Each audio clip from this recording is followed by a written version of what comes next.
চলো আবারও নতুন ইতিহাস গড়ার স্বপ্নে মাঠে নামুক ব্রাজিল। অতীতের সব হতাশা ভুলে এবার হ্যাসকা জয়ের লক্ষ্য নিয়েই এগিয়ে যাচ্ছে সেলেসাওরা। নতুন কোচ কার্লো আনচেলত্তি এমন এক দল গড়ে তুলেছেন যাদের আক্রমণ ভাগ দেখলেই প্রতিপক্ষের রক্ষণে ভয় ঢুকে যায়। ভিনিসিয়াস জুনিয়র, রাফিনিয়ানা, মার্টিনেলি আর অভিজ্ঞ নেইমার জুনিয়রকে নিয়েই তৈরি হয়েছে ভয়ঙ্কর এক অ্যাটাকিং ইউনিট। তরুণ আর গতিময় এই আক্রমণ ভাগ শুধু গোল করার ক্ষমতাই রাখে না, যে কোনো ম্যাচের মোড় ঘুরিয়ে দেওয়ার সামর্থ্যও রাখে। মিডফিল্ডেও রয়েছে অভিজ্ঞতা আর দারুণ শক্তির মিশেল। ব্রুনো গিমারেস, কেসিমিরো, লুকাস পাকেতার মতো তারকারা পুরো দলের ভারসাম্য ধরে রেখেছেন। আক্রমণ আর রক্ষণকে একসাথে নিয়ন্ত্রণ করার মতো মিডফিল্ড সাজিয়ে ব্রাজিলকে আরও পরিণত রূপ দিয়েছে আনচেলত্তি। ডিফেন্স লাইনে গ্রেভিয়েল মাগারায়েস আর মার্কিনিউসদের উপস্থিতি ব্রাজিলকে দিয়েছে বাড়তি আত্মবিশ্বাস।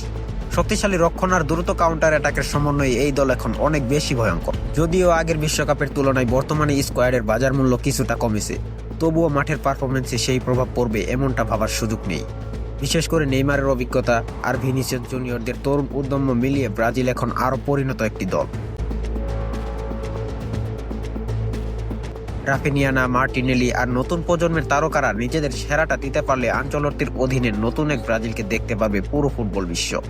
সমর্থকদের বিশ্বাস, এবার শুধু অংশ নিতে নয়, বিশ্বকাপ জিততেই মাঠে নামবে ব্রাজিল।